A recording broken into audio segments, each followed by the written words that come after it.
ကျွန်တော်လွတ်လပ်ရေးမရခင်တော့ကပင်လုံစာချုပ်မှာသူတို့ကိုတွားပြီးတော့တတ်ခဲ့တဲ့လူကဘာကြောင့်တတ်တာလဲအများကြီးရှင်းနိုင်ပေမဲ့သူတို့တိုက်အတက်ခံရတဲ့အကြောင်းရင်းကထိုင်ခုံနေရယူခြင်းလို့အာနာလိုခြင်းလို့အာနာရှိတဲ့လူကိုမနာလိုတဲ့အတွက်ကြောင့်အတ္တစိတ်ကြီးနဲ့အတက်ခံရတာဖြစ်ပါတယ်ပြည်သူကိုအစေခံဖို့တဲ့ကိုယ့်ရဲ့ထိုင်ခုံကိုယ့်ရဲ့အာနာကိုယ့်ရဲ့အတ္တကိုရှေ့မှာထားတဲ့အတွက်ကြောင့်ဒီကဲတော့မလိုလားအတဲ့တမိုင်းမှာပြဿနာတွေဖြစ်ခဲ့တာဖြစ်ပါတယ်ဆိုတော့ဒီနေ့ကကြတော့ကျွန်တော်ဒီဗတ္တိဆန်ဆရာယောဟန်ရဲ့အတက်တာကိုအခြေခံပြီးတော့ယုံကြည်သူတွေရဲ့ကျွန်တော်ယုံကြည်သူတွေရဲ့အတက်တာမှာရှစ်ထိုက်တဲ့အတက်တာမျိုးကိုဒီနေ့ကျွန်တော်ဗတ္တိဆန်ဆရာယောဟန်ရဲ့အတက်တာကိုအခြေခံပြီးတော့ကျွန်တော်ခွန်အားယူဖို့ရန်ဖြစ်ပါတယ်ဗတ္တိဆန်ဆရာယောဟန်လို့ပြောတဲ့အခါမှာဒီရှင်ယောဟန်စောကိုရေးတဲ့ယောဟန်နဲ့မတူပါဘူးရှင်ယောဟန်ကျမ်းစာကိုရေးတဲ့သူကတော့ယေရှုခရစ်ရဲ့တပည့်တော်ယောဟန်ဖြစ်ပါတယ်ဗတ္တိဆန်ဆရာယောဟန်ကြတော့အဲ့ဒီရှင်ယောဟန်စောကိုရေးတဲ့ယောဟန်နဲ့မတူဘူးဗတ္တိဆန်ဆရာယောဟန်ကတိတန်ဖြစ်ပါတယ်ကျွန်တော်တူဘယ်လိုမွေးလာတယ်လဲဆိုတော့ရှင်လုကာကျမ်းစာအစပိုင်းမှာကျွန်တော်တွေ့ရပါတယ်သူအဖေကZebrahate ဖြစ်ပါတယ် Zebrahate priest Zebrahate ဖြစ်ပြီးတော့ Zechariah နဲ့သူ့အမျိုးသမီးElizabeth တို့နှစ်ယောက်ကမွေးထားတဲ့ပုဂ္ဂိုလ်ဖြစ်ပါတယ်ယေရှုခရစ်နဲ့တပြိုင်တည်းတစ်ချိန်တည်းမှာမွေးခဲ့တဲ့ပုဂ္ဂိုလ်ဖြစ်ပါတယ်ဗတ္တိဆန်ဆရာယောဟန်ကကျွန်တော်သူကဘာကြောင့်အထက်ကဟောတယ်လဲဆိုလို့ရှိရင်ဒီခရစ်တော်ကအမှုတော်လုပ်ငန်းမစခင်မှာဘုရားသခင်ရဲ့နိုင်ငံတော်ရောက်လာတော့မယ်။နောင်တတရားရကြပါဆိုပြီးတော့တရားဟောခဲ့တဲ့ပုဂ္ဂိုလ်ဖြစ်တယ်။တော်တော်လေးနာမည်ကြီးခဲ့တဲ့ပုဂ္ဂိုလ်ဖြစ်တယ်။အဲ့ဒီနောင်တတရားပေါ့လေအထူးသဖြင့်ယူတာလူမျိုးတွေကြားထဲမှာဘုရားသခင်ရဲ့နိုင်ငံတော်ရောက်လာတော့မယ်။ကျွန်တော် prophet တွေဟောခဲ့တဲ့မေစီယာဆိုတာဒီလောကမှာရောက်လာတော့မယ်ဖြစ်တဲ့အတွက်ကြောင့်ဒီယူတာလူမျိုးတွေကျွန်တော်နောင်တတရားနဲ့ကျွန်တော်အသက်ရှင်ရအောင်နောင်တရရအောင်ဆိုပြီးတော့နောင်တတရားဘုရားသခင်ရဲ့နိုင်ငံတော်တည်လို့နေပြီကျွန်တော်ဂျူးလူမျိုးတွေယူဒလူမျိုးတွေနောင်တရကြရအောင်ဆိုပြီးတော့ဒီနောင်တတရားနဲ့ဆိုင်တဲ့တရားကိုဟောကြားခဲ့တဲ့ပုဂ္ဂိုလ်ဖြစ်ပါတယ်သူကယေရှုခရစ်ဗတ္တိဆန်ပေးသူကယေရှုခရစ်ကိုဗတ္တိဆန်ပေးခဲ့ပါတယ်ဒါပြီးတော့ယေရှုခရစ်ကိုဗတ္တိဆန်ပေးပြီးတဲ့မကြာခင်လေးမှာပဲသူကအတတ်ခံရပါတယ်ဒီကလေးလေနေကိုအုပ်ချုပ်တဲ့သူHerod Antipas ကသူ့ကိုကောင်းဖြတ်တတ်တာဖြစ်ပါတယ်ဘာဖြစ်လို့တတ်တာလဲဆိုလို့ရှိရင်ဒီ Herod ကသူ့ရဲ့တဝန်းကွယ်အကိုရဲ့မိမကိုပြန်ယူတဲ့အတွက်ကြောင့်မိမကိုပြန်ယူတော့ရှင်ယောဟန်ကဒီဗတ္တိဆန်ဆရာယောဟန်ကအဲ့ဒီဘယင်ကိုသူကဝေဖန်တဲ့အတွက်ကြောင့် Herod ကသူ့ကိုတတ်တာဖြစ်ပါတယ်ဒီနေ့သူဗတ္တိဆန်ဆရာယောဟန်ရဲ့အသက်တာကိုအခြေခံပြီးတော့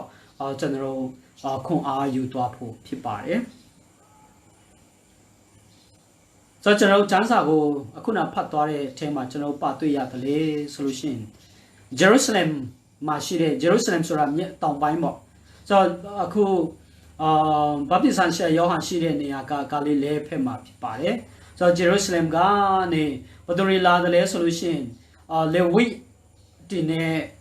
Zebrahate တွေလာကြပါတယ်ဆိုတော့လေဝိဒီနဲ့ Zebrahate တွေဆိုတာဒီ Jerusalem မှာတိတ်ပြီးတော့နာမည်ကြီးတဲ့ခေါင်းဆောင်ပိုင်းတွေဖြစ်တယ်ဆိုတော့ဘာသာရေးခေါင်းဆောင်တွေဖြစ်တယ်တော်တော်လေးဩဇာအာဏာရှိတဲ့ပုဂ္ဂိုလ်တွေဖြစ်တယ်ဆိုတော့သူတို့ကနေဒီဗတ္တိဆန်ဆရာယောဟန်ရှိလာပြီးတော့သူတို့မေးမြန်းတဲ့အကြောင်းဖြစ်ပါတယ်ခမည်းဟာဘသူလဲ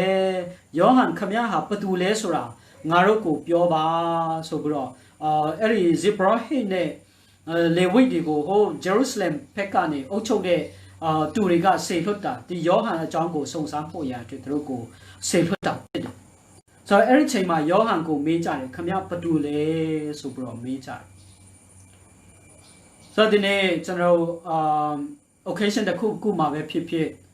တနေရာမှာ make set ပြီးဆိုလို့ရှိရင်ပေကနေစတယ်လဲဆိုလို့ရှိရင်တီလူကပါရထိုးရှိတယ်လဲပေကလည်းစာအုပ်ဘလောက်ရေးတယ်လဲသူကဘလောက်နာမည်ရှိတယ်လဲ သူကဘွဲဘလောက်ရတယ်လဲဆိုတော့သူတို့ရဲ့ဖြစ်ချင်းပေါ့လေသူတို့ရတဲ့ဘွဲသူတို့ရဲ့ယာထုအစင်တန်းသူတို့ရေးခဲ့တဲ့စာအုပ်အရေးအတွက်ဆိုရဲသူတို့ဖြစ်တဲ့ဟာကိုဖြစ်သူတို့ရဲ့ဖြစ်ချင်းကိုပေါ့လေသူတို့ရဲ့ယာထုတွေသူတို့ရေးတဲ့စာအုပ်တွေသူတို့ရဲ့ဘွဲဒီဂရီတွေကိုပထမဆုံးပြောပြီးတော့လူတဦးတယောက်ကိုမိတ်ဆက်လေးရှိတယ်။ဒါပေမဲ့ရှင်ယောဟန်ကအဲ့လိုမျိုးမဟုတ်ဘူး။သူ့ရဲ့ဖြစ်ချင်းကိုလုံးဝအစမပြောပထမဆုံးမပြော။တော့ပေကနေစတယ်လဲဆိုလို့ရှိရင်သူမဖြစ်တဲ့ဟာကနေသူစပြီးတော့ပြောတယ်။ဆိုတော့သူမဖြစ်တဲ့ဟာ၃ခုပြောပါတယ်။ပါလဲဆိုလို့ရှိရင်ငါဟာခရစ်တော်မဟုတ်ဘူး။ငါဟာအေလိယမဟုတ်ဘူး။ငါဟာပရောဖက်မဟုတ်ဘူးဆိုပြီးတော့သူမဖြစ်တဲ့ဟာသူမဟုတ်တဲ့ဟာကိုအခြေခံပြီးတော့ပထမဆုံးသူကမိတ်ဆက်တာဖြစ်ပါတယ်နောက်ဆုံးမှသူဘသူလဲသူဘသူဖြစ်တယ်လဲဆိုတာနောက်ဆုံးမှပြောတယ်ပထမဆုံးကသူမဖြစ်တဲ့ဟာပြောပြီးတော့နောက်မှသူဖြစ်တဲ့ဟာကိုနောက်ဆုံးမှပြောတယ်ဆိုတော့ဒါလည်းပဲသူ့ရဲ့နှိမ့်ချတဲ့သဘောကိုပုံဖော်တဲ့အရာဖြစ်ပါတယ်ဆိုတော့လေဝိဒီနဲ့ဇေဘရဟိတ်တွေကသူ့ကိုမေးတဲ့အခါမှာသူဖြေပထမဆုံးဖြေတာကပါလဲဆိုလို့ရှိရင် I am not the Christ ငါဟာခရစ်တော်မဟုတ်ဘူးဆိုပြီးတော့ဖြေပါတယ်ဆိုတော့ခရစ်တော်ဆိုတာကမေစီယကိုပြောချင်တာဖြစ်ပါတယ်မေစီယမေဆိုင်ယာဆိုတာခရစ်တော်ပေါ့လေသူက Greek နဲ့ Hebrew နဲ့ခွဲတာပဲရှိတယ်ဆိုတော့ဒီမေစီယငါဟာမေစီယမဟုတ်ဘူးငါဟာခရစ်တော်မဟုတ်ဘူးဆိုပြီးတော့သူကအရင်ဆုံးသူ့ကိုသူမိတ်ဆက်တာဖြစ်ပါတယ်ဆိုတော့မေစီယကြွလာမယ့်အကြောင်းကဣသေလလူမျိုးတွေနှစ်ပေါင်းများစွာသူတို့မျှော်လင့်ခဲ့တဲ့အရာဖြစ်ပါတယ်အထူးသဖြင့်ဒီဗတ္တိဇံဆရာယောဟန်ရဲ့အချိန်မှာဆိုလို့ရှိရင်သူတို့ကယောမအင်ပါယာရဲ့လက်အောက်မှာသူတို့ကျုံကျနေတဲ့ချိန်ယောမအင်ပါယာကသူတို့ကိုအုပ်ချုပ်နေတဲ့ချိန်သူတို့ကအင်မတန်မှဒုက္ခဆင်းရဲရောက်နေတဲ့ချိန်ဖြစ်တယ်အဲ့ဒီချိန်မျိုးမှာဆိုလို့ရှိရင်သူတို့ကမေစီယကြွလာမယ်မေစီယကြွလာတဲ့အခါမှာသူတို့ဒီယောမ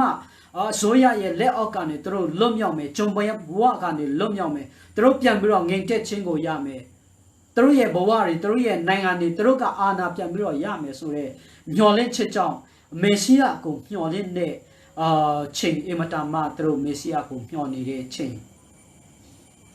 ဖြစ်ပါတယ်ဆိုတော့အဲ့ဒီချိန်မှာရှင်ယောဟန်ကလည်းပဲတိတ်ပြီးတော့အဲ့ဒီပတ်ဝန်းကျင်မှာဂါလိလဲပတ်ဝန်းကျင်မှာပါလက်စတိုင်းပတ်ဝန်းကျင်မှာအဲ့ဒီချိန်တုန်းကတော်တော်လေးသူကနာမည်ကြီးခဲ့တယ်။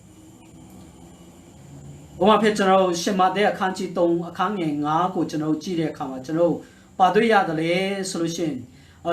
ဒီဗတ္တိဇံဆရာယောဟန်ကဒီပါလက်စတိုင်းဂါလိလဲတဝိုက်မှာတိတ်ပြီးတော့ popular ဖြစ်တဲ့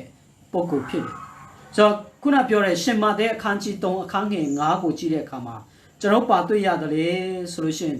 ဒီဗတ္တိဇံဆရာယောဟန်ရဲ့တရားဟောတာကိုနားထောင်ဖို့တော်လကောင်းဗတ္တိဇံဆရာယောဟန်စီမှာဗတ္တိဇံခံဖို့အတွက်တော်လကောင်းဟိုးဂျေရုဆလင်ဘက်ကနေလေလူတွေအများကြီးလာကြတယ်သူတို့ဘေးပါဝန်းကျင်နိုင်ငံအတီးတီဒေသအတီးတီကနေလာပြီးတော့ဆရာယောဟန်စီမှာသူတို့ဗတ္တိဇံခံကြတယ်ဗတ္တိဇံဆရာယောဟန်ရဲ့တရားဟောချက်ကိုနားထောင်ကြတယ်ဆိုတော့အမတာမတုကနာမည်ကြီးတဲ့သူဖြစ်တယ်ဆိုတော့အဲ့ဒီချိန်မျိုးမှာအဲ့ဒါကြောင့်တချို့ကဆိုလို့ရှိရင်သူ့ကိုမေစီယလို့တော့ထင်ကြတဲ့အချိန်ပေါ့လေသိပြီးတော့နာမည်ကြီးတဲ့အခါမှာမေစီယကျွန်တော်တမဟောင်းကျမ်းစာမှာ prophet ပြောနေတဲ့ prophet တီပြောခဲ့တဲ့မေစီယဆိုတာဒီယောဟန်ဖြစ်မယ်ဆိုပြီးတော့သူ့အနားမှာအများကြီးပဲဝိုင်းပြီးတော့လူတွေအများကြီးလာကြတဲ့ချိန်သူကအင်မတန်မှ popular နာမည်ကြီးတဲ့ချိန်ဖြစ်တယ်ဒါပေမဲ့သူကဘာပြောတယ်လဲဆိုလို့ရှိရင်ငါဟာမေစီယမဟုတ်ဘူးငါဟာခရစ်တော်မဟုတ်ဘူးဆိုပြီးတော့ရိုးရိုးသားသားပဲသူကဝန်ခံတာကိုကျွန်တော်တို့တွေ့ရပါတယ်။ဒါပေမဲ့နောက်တစ်ခုကပါလဲဆိုလို့ရှိရင်ဇေဘရဟိတ်အဖွဲ့ကသူ့ကိုဆက်ပြီးတော့မေးတဲ့အခါမှာသူဘယ်လိုပြန်ဖြေတယ်လဲဆိုလို့ရှိရင်ငါဟာအေလိယမဟုတ်ဘူးခရစ်တော်မေစီယမဟုတ်တယ်လို့ငါဟာအေလိယလည်းမဟုတ်ဘူးအေလာယလည်းမဟုတ်ဘူးဆိုပြီးတော့ပြောကြပါတယ်အဲသူကပြန်ပြီးတော့ဖြေတယ် I am not Elijah ငါဟာအေလာယမဟုတ်ဘူးဆိုပြီးတော့သူကပြန်ပြီးတော့ဖြေပါတယ်ဘာဖြစ်လို့အေလာယလို့ပြောတယ်လဲဆိုလို့ရှိရင်ကျွန်တော်မာလခိပေါ့လေတမဟောင်းကျမ်းစာမှာနောက်ဆုံးကျမ်းစာဖြစ်တဲ့ မာလခိဆောင်းရဲ့နောက်ဆုံးအပိုက်မာလခိကျမ်းစာရဲ့နောက်ဆုံးအပိုက်ဖြစ်တဲ့အခန်းကြီး၄အခန်းငယ်9-6မှာကျွန်တော်ပါတွေ့ရတယ်လေဆိုလို့ရှိရင်ဂျေရှုတော်ထာဝရဘုရား၏ကြောက်မဲ့ဖွယ်သောနေ့ရက်ကြီးမရောက်မီပရောဖက်အေလိယကိုတင်တို့ရှိရာငါစေလွှတ်မီငါဒီလာ၍တင်တို့၏ပြည်ကိုကျင့်ချင်းပေးတဲ့ဓမ္မခတ်မင်းအကြောင်းပရောဖက်တီသားတို့နဲ့အဘတို့ကို၎င်းအဘတို့နဲ့သားတို့ကို၎င်းအသင်ဖြစ်စေမည်ဟုမိန့်တော်မူ၏ဒီဓမ္မဟောင်းကျမ်းစာရဲ့နောက်ဆုံးကျမ်းပိုက်ဖြစ်တဲ့မာလခိအခန်းကြီး၄အခန်းငယ်9-6မှာပါဖော်ပြတယ်လဲဆိုလို့ရှိရင် prophet အေလိယကပြန်ပြီးတော့လာမယ်ပြန်ပြီးတော့ကြွလာမယ်ပြန်ပြီးတော့ကြွလာပြီးတော့ပါလို့မလဲဆိုလို့ရှိရင်ဒီလောကမှာဂျုဒလူမျိုးတွေအတွက်ငြိမ်သက်ခြင်းကိုပေးမယ်အဘနဲ့သားနဲ့အဘပြန်ပြီးတော့ငြိမ်သက်မယ်ဂျုဒလူမျိုးတွေပြန်ပြီးတော့အဲ့ဒီချိန်ဆိုလို့ရှိရင်ပြန်ပြီးတော့ကောင်းစားမယ်ဆိုတဲ့တဘောပေါ့လေကျွန်တော်တမဟောင်းချမ်းစာနောက်ဆုံးအပိုင်မှာကျွန်တော်တို့တွေ့ရပါတယ်မာလခိမှာဆိုတော့အလာယကဘာတူလဲဆိုလို့ရှိရင်ကျွန်တော်ချမ်းစာဖတ်တဲ့အခါမှာသူကအင်မတန်မှတန့်ရှင်းမွန်မြတ်တဲ့ပုဂ္ဂိုလ် prophet ဖြစ်တဲ့အတွက်ကြောင့်သူတေတော်မတည်ဘဲနဲ့အရှင်လကောင်းကင်တက်ခဲ့တဲ့လူဖြစ်တယ်ဆိုတော့အဲ့လိုမွန်မြတ်တဲ့အေလိယဟာဒီလောကမှာပြန်ပြီးတော့ကြွလာမယ်တဖန်ပြန်ကြွလာမယ်ဆိုပြီးတော့မာလခိကဟောခဲ့အဲ့ဒါတို့ကြောင့်ဒီအရှင်ယောဟန်ပေါ့လေဗပ်တိဇံဆရာယောဟန်ကတိတ်ပြီးတော့နာမည်ကြီးတဲ့အခါမှာသူ့ကိုအေလိယလို့ထင်တဲ့သူတွေလည်းပဲအများကြီးပဲရှိကြတယ်ဒါပေမဲ့ရှင်ယောဟန်ကတော့ဗပ်တိဇံဆရာယောဟန်ကတော့သူငါအေလိယမဟုတ်ဘူးဆိုပြီးတော့ပြန်ပြီးတော့ဖြေပါတယ်တကယ်တော့ဒီယောဟန်ကိုကျွန်တော်ကအေလိယလို့ပြောလို့ရတဲ့အရာရှိတယ်ဘာဖြစ်လို့လဲဆိုတော့ကျွန်တော်ရှင်လုကာအခန်းကြီး1အခန်းငယ်7မှာကျွန်တော်ကြည့်တဲ့အခါမှာတူဒီအေလိယရဲ့စိတ်ဝိညာဉ်တကိုးနဲ့ပြည့်စုံလျက်ဆိုတာကျွန်တော်တွေ့ရပါတယ်ဆိုတော့သူဗတ္တိဇံဆရာယောဟန်မွေးလာမဲ့အကြောင်းကိုရေးတဲ့နေရာမှာသူဟာအေလိယရဲ့စိတ်ဝိညာဉ်နဲ့ပြည့်စုံလျက်အေလိယရဲ့စိတ်ဝိညာဉ်နဲ့ပြည့်စုံတဲ့သူဖြစ်လာမယ်ဆိုပြီးတော့ဒီယောဟန်အကြောင်းကိုပြောထားတာတွေ့ရတယ်ဆိုတော့တစ်ဖက်မှာသူ့ကိုအေလိယလို့ပြောနိုင်ပေမဲ့သူကတော့ငါအေလိယမဟုတ်ဘူးဆိုပြီးတော့ရိုးလေးပဲသူကပြတ်ပြီးတော့ဝန်ခံတာကိုကျွန်တော်တို့တွေ့ရပါတယ်ဆိုတော့အမတမဂျူးလူမျိုးတွေတန်ဖိုးထားတဲ့ title ကိုသူကငါမဟုတ်ဘူးငါအဲ့လောက်ထိ title ရာထူးမကြီးဘူးငါဟာခရစ်တော်မဟုတ်ဘူးငါဟာအေလိယမဟုတ်ဘူးဆိုပြီးတော့ညင်းတာကိုကျွန်တော်တွေ့ရပါတယ်ဆိုတော့နောက်ဆုံးသူ့ကိုဆက်ပြီးတော့မေးကြတဲ့အခါမှာသူပါပြောတယ်လဲဆိုလို့ရှိရင်ငါ prophet လည်းမဟုတ်ဘူးဆိုပြီးတော့ပြောတာကျွန်တော်တို့တွေ့ရပါတယ်ငါဟာ prophet လည်းမဟုတ်ဘူးဘာဖြစ်လို့လဲဆိုတော့ကျွန်တော်ဒီတရားဟောရာကျမ်း Deuteronomy အခန်းကြီး18အခန်းငယ်18ကိုကျွန်တော်ကြည့်တဲ့အခါမှာကျွန်တော်ပါတွေ့ရတယ်လဲဆိုလို့ရှိရင်ဒီမောရှေကိုပေါ့လေမောရှေကိုဘုရားကပါပြောတယ်လေဆိုလို့ရှိရင်ဒီမောရှေကဲ့သို့သော prophet တပါးပြန်ပြီးတော့ပေါ်လာမယ်ဆိုတဲ့ဟာကျွန်တော်တရားဟောရာကျမ်း Deuteronomy မှာကျွန်တော်တွေ့ရတယ်အဲ့ဒါကြောင့်တချို့ကရှင်ယောဟန်ဟာအဲ့ဒီမောရှေကဲ့သို့ပြန်ပေါ်လာမဲ့ prophet ဟာဒီယောဟန်ဖြစ်မယ်ဒီဗပ်တိဇံဆရာယောဟန်ဖြစ်မယ်ကျမ်းစာထဲမှာမောရှေကဲ့သို့သော prophet ပြန်ပေါ်လာမယ်ဆိုတာဒီယောဟန်ဖြစ်မယ်ဆိုပြီးတော့တချို့ကခံယူတယ်ဒါပေမဲ့အဲ့ဒီချိန်မှာလည်းပဲယောဟန်ကငါ prophet လည်းမဟုတ်ဘူးဆိုပြီးတော့သူကရိုးသားပဲပြန်ပြီးတော့ပြောတာကိုကျွန်တော်တို့တွေ့ရပါတယ်တကယ်တော့သူဟာ prophet အတတ်နဲ့သူပြည့်စုံတဲ့သူဖြစ်တယ်ဘာဖြစ်လို့လဲဆိုတော့သူကဒီမေရှိယကြွလာတော့မယ်နောင်တရကြပါဆိုပြီးတော့ဂျုဒလူမျိုးတွေကို prophet ပြုတဲ့ပုဂ္ဂိုလ်ဖြစ်တယ်ဒါပေမဲ့သူ prophet လို့သူကလုံးဝမခံယူဘူးဒီမတမကြီးမားတဲ့ယာထူးတွေ title တွေကိုသူလုံးဝမယူချင်ဘူးဆိုတာကျွန်တော်တို့တွေ့ရပါတယ်ကျွန်တော်ဆုံးသူကငါခရစ်တော်လည်းမဟုတ်ဘူးငါဟာအေလိယလည်းမဟုတ်ဘူးငါဟာ prophet လည်းမဟုတ်ဘူးဆိုတာကိုပြောတဲ့အခါမှာနောက်ဆုံးလေဝိနဲ့ဇေဘရဟိတ်တွေကပါဆက်ပြောကြတယ်ဆိုလို့ရှိရင်ကဲယောဟန်ရဲ့ ဒီအရာတွေတခုမှမဟုတ်ဘူးဆိုလို့ရှိရင်ခမရဟာဘသူလဲဆိုတာငါတို့ကိုပြောမှရမယ်ဘာဖြစ်လို့လဲဆိုတော့ခမရအကြောင်းကိုကျွန်တော်တို့သိဖို့ရန်အတွက်ကျွန်တော်တို့ကိုဂျေရုဆလင်ကနေကျွန်တော်တို့ကိုဆေလွတ်တာအဲ့ဒါခမရဘသူလဲဆိုတာကျွန်တော်မတိပဲနဲ့ကျွန်တော်ပြန်လို့မရဘူးခမရဘသူလဲဆိုတာငါတို့ကိုပြောပါဆိုပြီးတော့သူ့ကိုပြောကြတဲ့အခါမှာနောက်ဆုံးရှင်ယောဟန်ကယောဟန်ကသူဘသူလဲဆိုတာနောက်ဆုံးသူ့ပြောတာကျွန်တော်တို့တွေ့ရပါတယ်သူတို့ကိုပြန်ဖြေတဲ့အခါမှာသူပြောတဲ့အချက်နှစ်ခုရှိပါတယ်ဆိုတော့တစ်ခုကပါလဲဆိုလို့ရှိရင်တော၌ဟစ်ကြော်သောသူဤအတန်ဆိုပြီးတော့ပြောပါတယ်ငါဟာတော၌ဟစ်ကြော်သောသူဤအတန်ဆိုပြီးတော့သူကပြောပါတယ်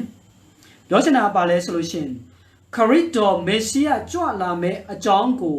သူများတွေတိအောင်ဟောပြောတက်ခံတဲ့သူတက်တာရင်ဖြစ်တယ်ငါဟာခရစ်တော်မဟုတ်တယ်လို့အေလိယမဟုတ်တယ်လို့prophet လည်းမဟုတ်ဘူးမေရှိယကြွလာမဲ့အကြောင်းကိုသူများတိအောင်ဟောကြားပေးတဲ့သူတက်ခရစ်တော်မေရှိယကြွလာမဲ့အကြောင်းကိုသူများကြားအောင်သူများတိအောင်အတန်ပြုတ်ပေးတဲ့အတန်တက်တာမန်လူသားတယောက်ပဲဖြစ်ပါတယ်ဆိုပြီးတော့သူကပြန်ဖြေပါတယ်ဒါပြီးတော့နောက်တစ်ခုကပါလဲဆိုလို့ရှိရင်သူဖြေတာကထာဝရဘုရားရဲ့လမ်းခရီးတော်ကိုဖြောင့်စေကြဖို့ဆိုမေရှိယကြွလာမဲ့အကြောင်းကြောင့်မေရှိယကြွလာတော့မဲ့အကြောင်းကြောင့်ဖျားသခင်ရဲ့နိုင်ငံတော်တည်လို့နေပြီဖြစ်တဲ့အတွက်ကြောင့်လူတွေကဒီမေရှိယကြွလာဖို့ရန်အတွက်လမ်းခရီးတွေသူတို့ရဲ့အသက်တာတွေကိုပြုပြင်ဖို့ရန်အတွက်ပြင်ဆင်ဖို့ရန်အတွက်ဟောကြားတဲ့သူတယောက်တက်တာလည်းဖြစ်တယ်ဆိုပြီးတော့သူကပြန်ပြီးတော့ဖော်ပြပါတယ်မေရှိယတခင်မေရှိယကြွလာမဲ့လမ်းကိုပြင်ဆင်ဖို့ရန်အတွက်ဖြစ်တယ်ကျွန်တော်မြန်မာပြည်မှာဆိုလို့ရှိရင်လူကြီးလာတော့မယ်ဆိုလို့ရှိရင်လမ်းတွေပြင်တတ်ကြပါတယ်မြေတွေကိုဖို့တတ်ကြပါတယ်လမ်းတွေကိုအကောင်းဆုံးအတန့်ရှင်းဆုံးပြင်အောင်တန့်ရှင်းရေးတွေလုပ်ကြတယ်အလားနေထောင်ကြတယ်မြို့ကိုအလှဆုံးဖြစ်အောင်လူကြီးလာတော့မယ်ဆိုလို့ရှိရင်ကျွန်တော်ပြင်ဆင်တတ်ကြပါတယ်သူပြန်သွားပြီးတော့ဖြစ်တယ်လို့ပေါ့လေအမိုက်တွေပြန်ပြီးတော့ရှိတယ်တိုင်မဲ့ဒီမှာပြောချင်တာမေရှိယကြွလာတော့မဲ့အတွက်ကြောင့်တူနေလို့ရအောင်တူလာလို့ရအောင်ကျွန်တော်ရဲ့အသက်တာတွေကိုပြင်ဆင်ဖို့ဆောင်းဩတဲ့တူတယောက်မျှတာဖြစ်တယ်ဆိုပြီးတော့ယောဟန်ကသူတို့ကိုပြန်ဖြေတာဖြစ်တယ်ခရစ်တော်ကြွလာမဲ့အကြောင်းမေရှိယကြွလာမဲ့အကြောင်းကိုဟောပြောတက်ခံတဲ့သူတက်ပဲဖြစ်ပါတယ်သူများကိုသူတို့ရဲ့အပြစ်တရားကနေနောင်တရကြဖို့ရန်အတွက်တရားဟောတဲ့ပုဂ္ဂိုလ်တပါတဝူသေးတာဖြစ်ပါတယ်ကျွန်တော်တာမန်လူသားတယောက်ပါဆိုပြီးတော့သူတို့ကိုပြန်ဖြေတာကျွန်တော်တို့တွေ့ရပါတယ်သူဟာမေရှိယမဟုတ်တယ်လို့အီလာယမဟုတ်တယ်လို့ prophet လည်းမဟုတ်ဘူးခရစ်မေရှိယကြွလာမဲ့အကြောင်းကိုဟောပြောတက်ခံတဲ့တာမန်လူသားတယောက်မျှတာဖြစ်တယ်ဆိုတာကိုသူကရှင်ယောဟန်ကသူတို့ကိုပြန်ပြီးတော့ပြောတာကျွန်တော်တို့တွေ့ရပါတယ်ဒါဆိုလို့ရှိရင်ဒီယောဟန်ရဲ့အသက်တာအဖြစ်ကျွန်တော်တို့ယုံကြည်သူတွေရဲ့နဲ့ဘာကိုကျွန်တော်တို့သိယူရရှိမလဲဆိုတာကျွန်တော်ဆက်ပြီးတော့ပြောကြရအောင်ပထမအချက်ကပါလဲဆိုလို့ရှိရင်ယောဟန်ဟာတိတ်ပြီးတော့နှိမ့်ချတတ်တဲ့စိတ်နှလုံးသားပိုင်ရှင်ဖြစ်တယ်အမတမနှိမ့်ချတတ်တဲ့ပုဂ္ဂိုလ်ဖြစ်တယ်သူဟာခုနပြောသလိုပဲဒီဂျေရုဆလင်ပတ်ဝန်းကျင်တဲ့ရှောက်ကလေးလေနိုင်ငံတော်များမှာသူအမတမနာမည်ကြီးတဲ့ပုဂ္ဂိုလ်ဖြစ်တယ်လူတွေကသူ့ရှိမှလာအမြဲတမ်းသူတရားဟောပြီးဆိုလို့ရှိရင်လူအများအပြားလာကြလေရှိတယ်သူ့ရှိမှလူတွေကဘပ်တိဆိုင်အမတမခံချင်ကြတယ်အနေနဲ့အရရကနေလာပြီးတော့သူ့ရှိမှလာပြီးတော့တရားနာကြလေရှိတယ်အမတမနာမည်ကြီးတဲ့ပုဂ္ဂိုလ်ဖြစ်ပေမဲ့သူကအမတမနှိမ့်ချတဲ့သူဖြစ်တယ်ငါဟာတာလည်းမဟုတ်ဘူးငါဟာတာလည်းမဟုတ်ဘူးငါဟာတာမန်လူသားတယောက်ပါဆိုတဲ့နှလုံးသားကိုပိုင်ဆိုင်တဲ့ပုဂ္ဂိုလ်ဖြစ်တယ်ဆိုတာကိုကျွန်တော်တို့တွေ့ရပါတယ်ကျွန်တော်ခုကဖတ်တော်တဲ့ကျမ်းချက်ကိုဆက်ပြီးတော့ဖတ်တဲ့အခါမှာကျွန်တော်သူပြောတဲ့အထက်မှာကျွန်တော်ပါတွေ့ရတယ်လဲဆိုလို့ရှိရင်ငါထက်တာ၍ကြီးမြတ်၏ယေရှုကငါထက်တာ၍ကြီးမြတ်၏သူ၏ခြေနှင်းတော်ကြိုးကိုမျှဖြစ်ခြင်းဟာငါမထိုက်တန်ဆိုပြီးတော့သူတို့ကိုပြန်ပြောတယ်ဖာရိဆဲတွေကိုပေါ့လေဖာရိဆဲတွေကဆက်ပြီးတော့မေးတဲ့အခါမှာငါထက်ယေရှုဟာအမတမကြီးမြတ်ပါတယ် ငါကပါမမဟုတ်ပါဘူးငါဆိုလို့ရှိရင်သူ့ရဲ့ဖဏတ်ကြိုးဖြေဖို့တော့မှကျွန်တော်မထိုက်တန်တဲ့တူပဲယေရှုရဲ့ဖဏတ်ကြိုးကလေးကိုဖြေဖို့တော့မှကျွန်တော်မထိုက်တန်တဲ့လူပဲယေရှုရဲ့ဖဏတ်ကိုကင်ဖို့တော့မှကျွန်တော်မထိုက်တန်တဲ့လူပဲဟိုဘလောက်နှိမ့်ချတဲ့တူလဲဆိုတာကျွန်တော်တွေ့ရပါတယ်တူအမတာမနာမည်ကြီးတဲ့ပုဂ္ဂိုလ်ဖြစ်ပေမဲ့ယေရှုရဲ့ရှေ့မှာဆိုလို့ရှိရင်သူ့ရဲ့ဖဏတ်တော်မှာကင်ဖို့ရမထိုက်တန်တဲ့လူသားတစ်ယောက်ပဲတာမန်လူသားတစ်ယောက်ပဲဆိုတော့နှိမ့်ချခြင်းရှိတဲ့အမတာမနှိမ့်ချတဲ့ယောဟန်ဖြစ်တယ်ဆိုတာကျွန်တော်တွေ့ရပါတယ်ရှမတဲ့အခန်းကြီး9အခန်းငယ်3မှာကျွန်တော်ပါတွေ့ရတယ်လဲဆိုလို့ရှိရင်စိတ်နှလုံးနှိမ့်ချသောသူတို့သည်မင်္ဂလာရှိ၏အကြောင်းမူကားကောင်းကင်နိုင်ငံတော်သည်ထိုသူတို့၏နိုင်ငံဖြစ်၏စိတ်နှိမ့်ချသောသူတို့ဟာမင်္ဂလာရှိတဲ့သူတွေဖြစ်တယ်သူတို့ဟာကောင်းကင်နိုင်ငံပိုင်ဆိုင်တဲ့သူတွေဖြစ်တယ်နှိမ့်ချခြင်းဟာကောင်းကင်နိုင်ငံကိုရောက်ဖို့ရန်အတွက်လမ်းကြောင်းဖြစ်တယ်ဆိုတာကိုပြောချင်တာဖြစ်ပါတယ်နှိမ့်ချသောအသက်တာဟာယုံကြည်သူရဲ့အသက်တာမှာအင်မတန်မှအရေးပါတဲ့အသက်တာမျိုးဖြစ်ပါတယ်ဒါကိုယောဟန်ကသူ့ရဲ့အသက်တာမှာပြပါတယ်ကျွန်တော်ရဲ့ပတ်ဝန်းကျင်မှာကျွန်တော်ရဲ့နိုင်ငံရေးမှာဘာသာရေးမှာစီးပွားရေးမှာလူမှုရေးမှာကျွန်တော်ကြည့်တဲ့အခါမှာနှိမ့်ချခြင်းအတက်တာကိုမရှိတဲ့တူတွေအများကြီးပဲကျွန်တော်တွေ့ရပါတယ်ယောဟန်လို servant mind အစိခံခြင်းတဲ့စိတ်ဓာတ်နှိမ့်ချတဲ့ humble mind နှိမ့်ချတဲ့စိတ်ဓာတ်မရှိတဲ့တူတွေအများကြီးပဲရှိကြပါတယ်ကျွန်တော်နိုင်ငံအတီးတီးမှာကျွန်တော်ကြည့်တဲ့အခါမှာပြည်သူတွေရဲ့အတက်တာကိုချုပ်ကင်ခြင်းတဲ့ဝန်ကြီးချုပ်တွေအများကြီးပဲ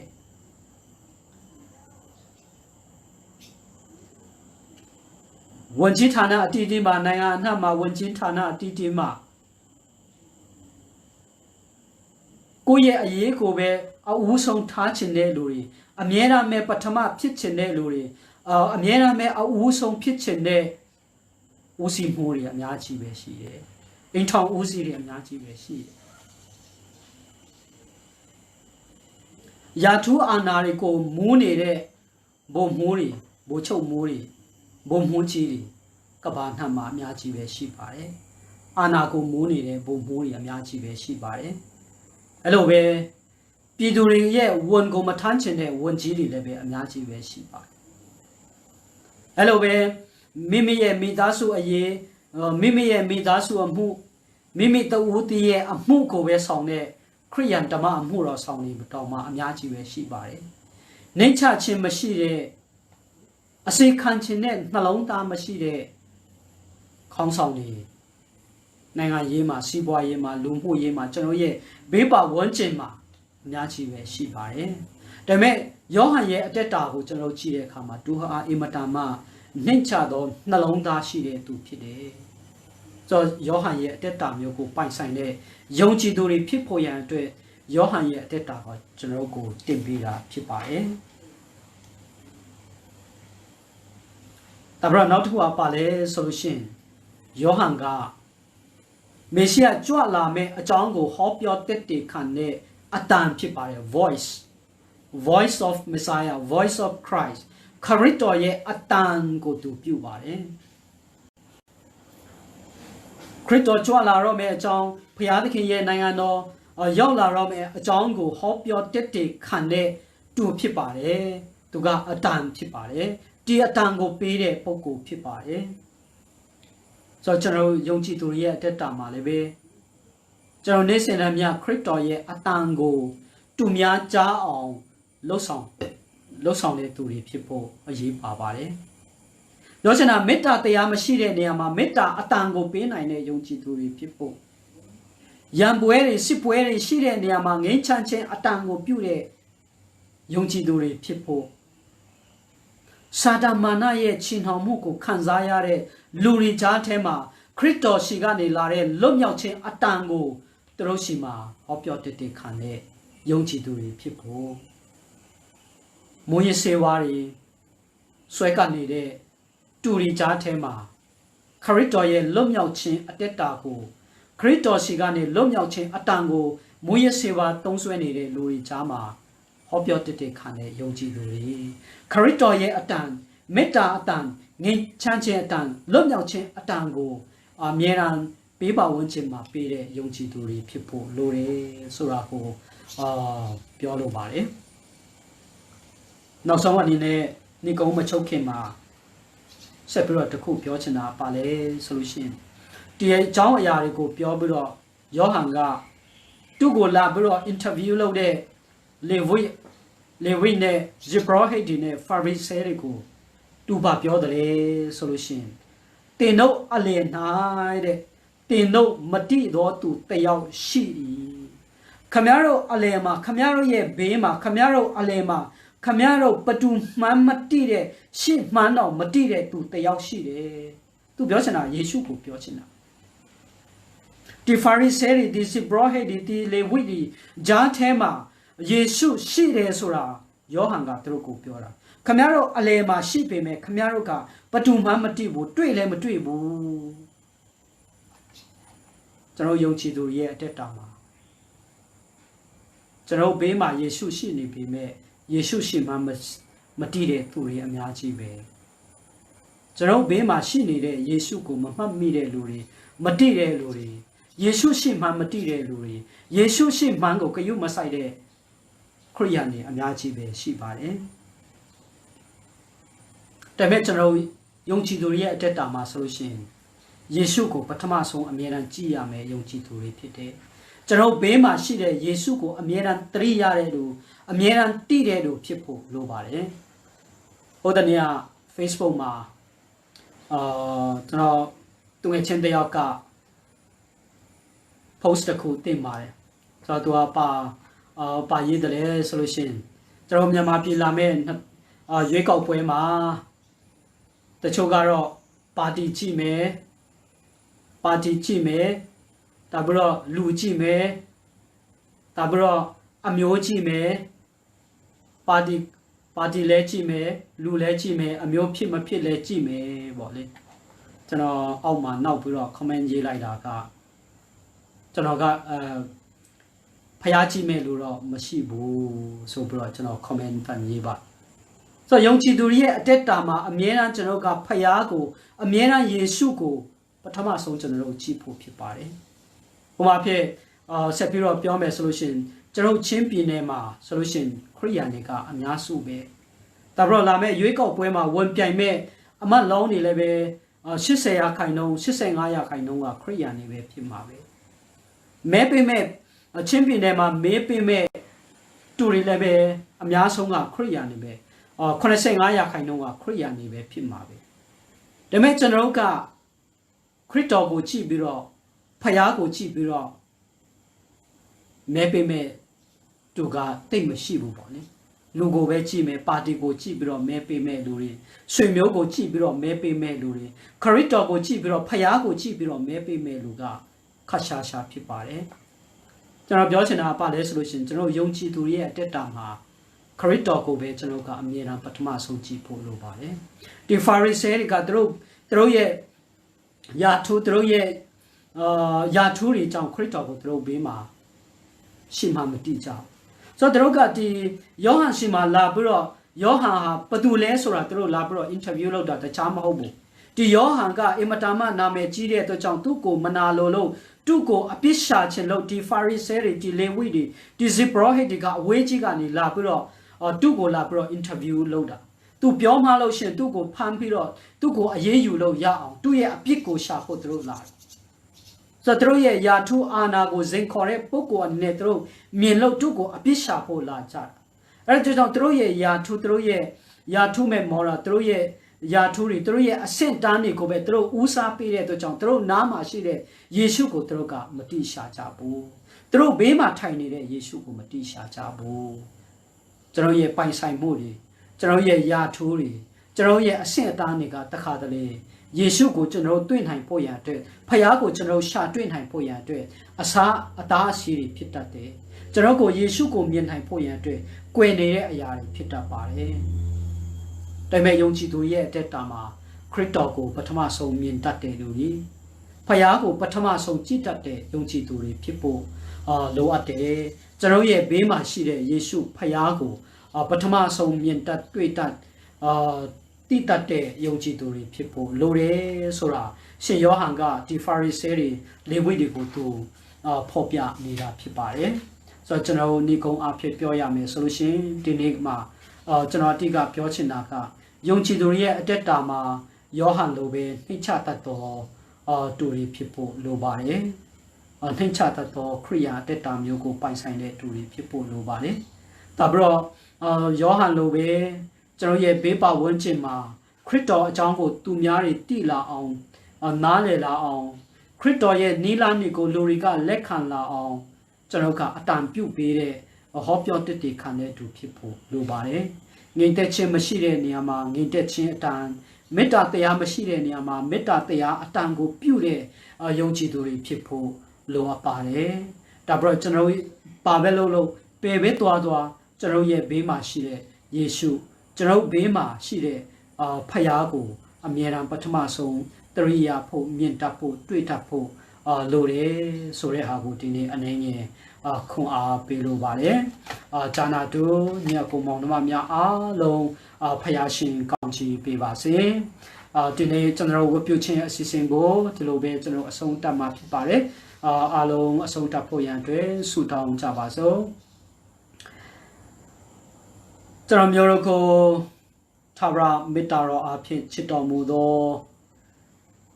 ကျွန်တော်ကိုယ်ွယ်ရာထာဝရဘုရားဒီနေ့ကျွန်တော် LCF ကိုရိတာသမီးများဤကဲ့သို့ကိုရဘုရားကိုဝတ်ပြုကိုးကွယ်တဲ့နေရာမှာအရောက်စီတိုင်းကိုကိုရဝိညာဉ်တော်အဖြစ်လမ်းပြပြီးတော့ကျွန်တော်အစီအစဉ်ကိုလည်းပဲအစာအဆုံးလမ်းပြပို့ဆောင်တဲ့အတွက်ကြောင့်ကိုရယေရှုတင်ပါတယ်ကိုရဘုရားကျွန်တော်ဒီနေ့ပြုခဲ့သောအစီအစဉ်တခုစီကိုကိုရကောင်းချီးပေးတော်မူပါကျွန်တော်ရဲ့ဆုတောင်းတများကိုလည်းပဲကိုရဖျားပြည့်စုံစေဖို့ရန်ကောင်းချီးပေးတော်မူပါကျွန်တော်ကြားနာသွားသောနှုတ်ကပတ်တော်ကိုလည်းပဲကိုရဖျားကောင်းချီးပေးတော်မူလေကျွန်တော်ရဲ့နေ့စဉ်အသက်တာမှာကျွန်တော်ရှေ့မှာလင်းတဲ့ကျွန်တော်ကိုလမ်းပြတဲ့အလင်းတစ်ခု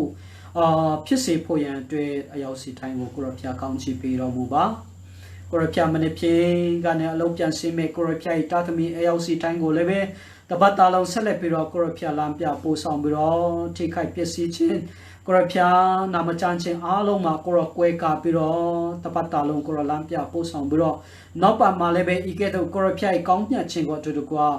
ရေတွဲပြီးတော့အတူတကွကိုရဖျားကိုဝပြုနိုင်ဖို့ရန်အတွက်ကျွန်တော် LCF မှာရှိတဲ့တာသမီအယောက်စီတိုင်းအားလုံးကိုဆက်လက်ရွေးကိုရကောင်းချီးပေးတော်မူပါဒီနေ့ကျွန်တော်မျိုးတို့ဝပြုခြင်းအစီအစဉ်အစအလဲဆုံးတိုင်အောင်ကျွန်တော်နဲ့အတူပါရှိတဲ့အတွက်ကြောင့်ကျေးဇူးတော်ကိုချီးမွမ်းလေယေရှုနာမ၌ဆုတောင်းကြပါရရှင်ထာဝရမြတ်စွာဘုရားရှင်အာမင်ရောက်စီတိုင်းအားလုံးဘုရားရှင်ကောင်းချီးပေးပါစေအားလုံးအပေါ်၌ငြိမ်သက်ခြင်းတက်ရောက်ပါစေဘုရားရှင်ရဲ့ကောင်းချီးမင်္ဂလာများအားလုံးခံစားကြပါစေဒီလောက်နဲ့ပဲကျွန်တော်ဒီနေ့ဝတ်ပြုခြင်းအစီအစဉ်ကိုအဆုံးသတ်ပါမယ်အားလုံးကျေးဇူးတင်ပါတယ်